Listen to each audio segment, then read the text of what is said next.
कोहली के हाथों मेलबर्न में मिले जख्मों का दर्द पाकिस्तानी गेंदबाजों के जहन से अभी तक मिटा भी नहीं था कि 2023 वनडे विश्व कप और 2024 के टी20 विश्व कप में उन्हें पराजय करते हुए उनके घाव को पुनः ताजा कर दिया। 9 जून 2024 को टी20 वर्ल्ड कप में टीम इंडिया से पराजय होने के बाद पाकिस्तानियों के दिलों में प्रतिशोध की ज्वाला को प्रज्वलित कर दिया।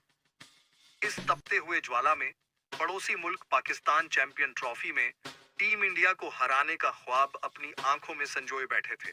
एक तरफ जहां पाकिस्तान कोहली के खराब प्रदर्शन पर खुश थे, वहीं टीम इंडिया के लिए यह एक सबसे गहरा दर्द था, क्योंकि पिछले एक साल से विराट का बल्ला पूरी तरह मौन था।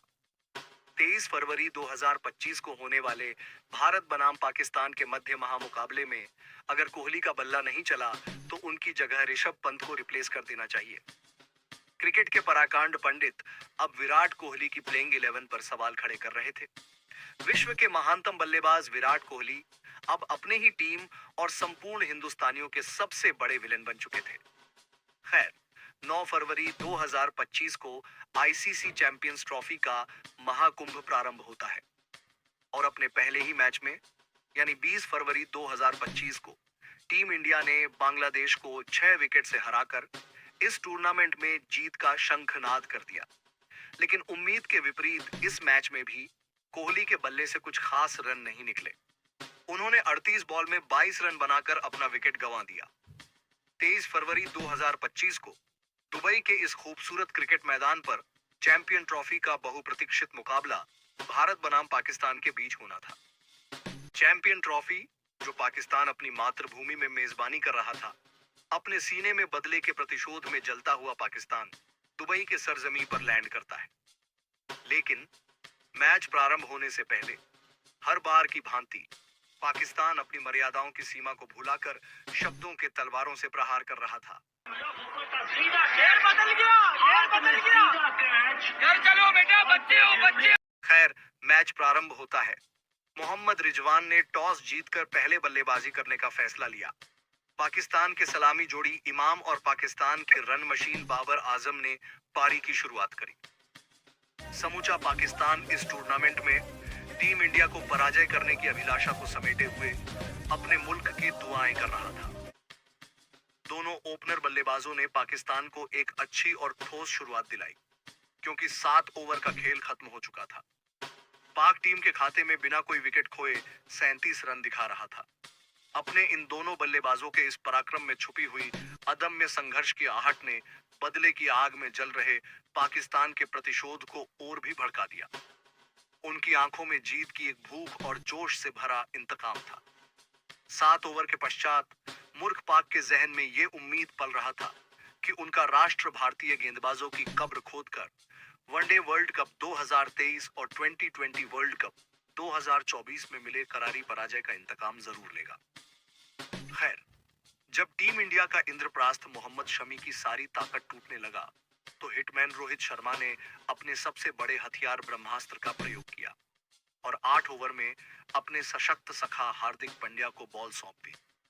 और इस ओवर की दूसरी ही गेंद पर बाबर का टावर धाराशाही हो गया और पाकिस्तान के इस सबसे सस्ते किंग को पवेलियन का रुख करने पर मजबूर कर दिया। बाबर के आउट होने के बाद इमाम ने शकील के साथ मिलकर पारी को धैर्य और संयम से सजाते हुए उन्हें संजीवनी देने का प्रयास किया। लेकिन 10वें ओवर में अक्षर पटेल के एक बेहतरीन थ्रो किया और इमाम को रन आउट करा दिया।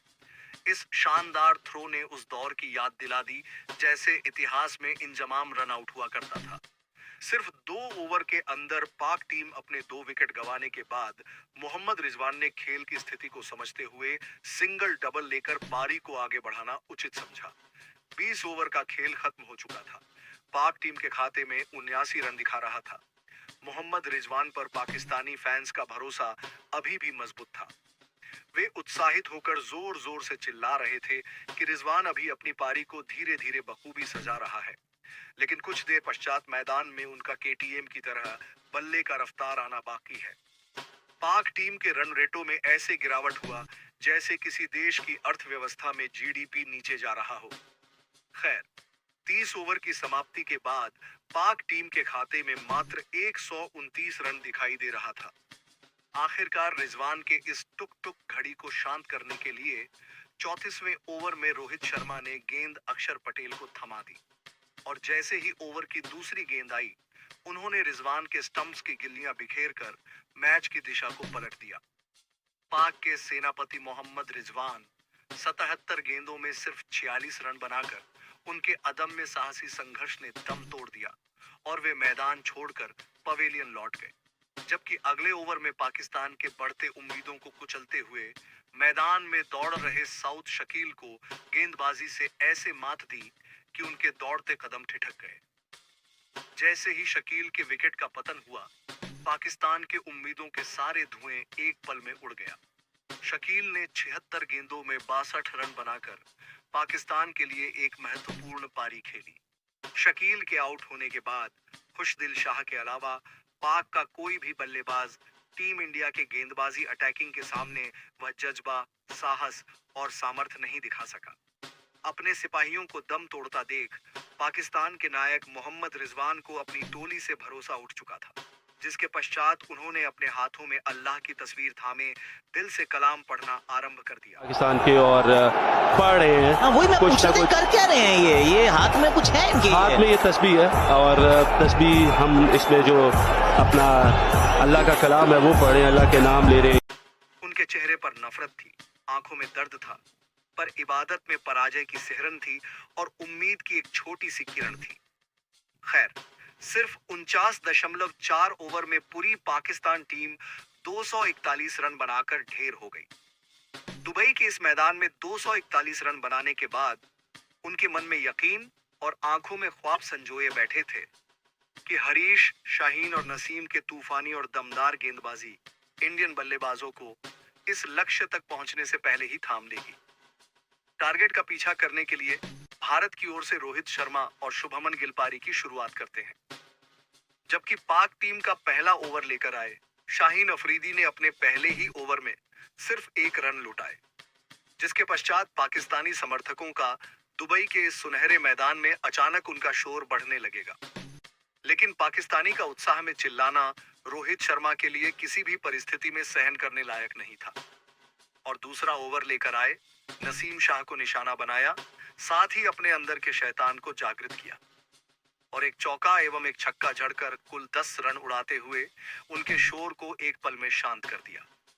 लेकिन 5वें ओवर में शाहीन अफरीदी ने रोहित शर्मा का विकेट लेकर टीम इंडिया के खेमे में गहरी सन्नाटा पसराते हुए पाकिस्तान को फिर से शोर मचाने का मौका प्रदान किया। हिटमैन 15 गेंदों में 30 रन बनाकर पवेलियन लौट गए। खैर, हिटमैन के बाद मैदान में विराट का आगमन होता है, जो सदैव पाक टीम के लिए एक दुस्वप्न रहा है। उनके पराक्रम और कलात्मक बल्लेबाजी ने पाक टीम के दिलों में डर का खौफ पैदा कर देती है। लेकिन पिछले 1 साल से विराट के बल्ले को मौन देखकर पाकिस्तानी के मन में ये यकीन दृढ़ और मजबूत बन चुका था कि विराट का विकेट उनके लिए अब एक उपहार की उम्मीद बन चुका है। पिछले 1 साल से लापता विराट का फॉर्म पाकिस्तान की टोली को देखकर उनके अंदर का चेस मास्टर पुनः जागृत हो गया और 13वें ओवर में हरीश राव की दूसरी गेंद पर अपनी महारत और शौर्य को साबित करते हुए उन्होंने जैसे ही कवर में शॉट खेला, इस शॉट के साथ उन्होंने अंतरराष्ट्रीय क्रिकेट में अपने 14,000 रन पूरे किए, जो कि एक अविश्वसनीय पल बन गया। इस बहुप्रतीक्षित मुकाबले में गिल और विराट इन दोनों बल्लेबाजों ने पाकिस्तानी गेंदबाजों से सवाल करते हुए रनों की बारिश करना प्रारंभ कर दिया। उनके पराक्रम के हर कला में राष्ट्र के प्रति गर्व और जुनून का प्रतीक समाहित था, जो संपूर्ण हिंदुस्तान के दिलों को उमंग से भर रहा था। खैर, 15 ओवर का खेल खत्म हो चुका था और टीम इंडिया सिर्फ 1 विकेट खोकर 79 रन पर खड़ा था। लेकिन 17वां ओवर लेकर आए अबरार अहमद ने अपनी चतुराई से 52 रन पर खेल रहे गिल को क्लीन बोल्ड करते हुए पाकिस्तान को इस मैच में वापसी करा दिया। इसके बाद विराट और अय्यर ने मुगलिया सल्तनत के इन औलादों को अपनी महारत और शौर्य के पराक्रम से मैदान ए जंग में वीरता का मिसाल पेश करते हुए उन्हें पुनः पराजय का स्वाद चखाया और 27वां ओवर लेकर आए नसीम शाह की पहली गेंद पर विराट ने बाउंड्री लगाकर अपनी हाफ सेंचुरी पूरी की, जबकि 37वें ओवर में श्रेयस अय्यर ने भी हाफ सेंचुरी के मील का पत्थर पार किया। लेकिन 39वें ओवर में श्रेयस अय्यर 56 रन बनाकर आउट हो गए। विराट और अय्यर के 114 रनों की साझेदारी ने टीम इंडिया की जीत के ख्वाबों को साकार होने का मार्ग प्रशस्त किया। इस चौके के साथ विराट के शतक ने न केवल मैदान में सराहा गया, बल्कि संपूर्ण हिंदुस्तान के युवा पीढ़ी के सपनों को भी पंख दिए, क्योंकि उनका आदर्श एक महान स्टेज पर लौट आया था। चैंपियन ट्रॉफी में टीम इंडिया की ऐतिहासिक जीत और विराट के शतक ने जहां संपूर्ण हिंदुस्तान को दिवाली के रंगों में रंग दिया, वहीं पाकिस्तान में एक बार फिर पराजय के नफरत ने टीवी सेट तोड़ने की परंपरा को पुनः जीवित कर दिया। यह पल दोनों वतन के भावनाओं का ज्वार और उदासीनता का परिप्रेक्ष्य बन गया।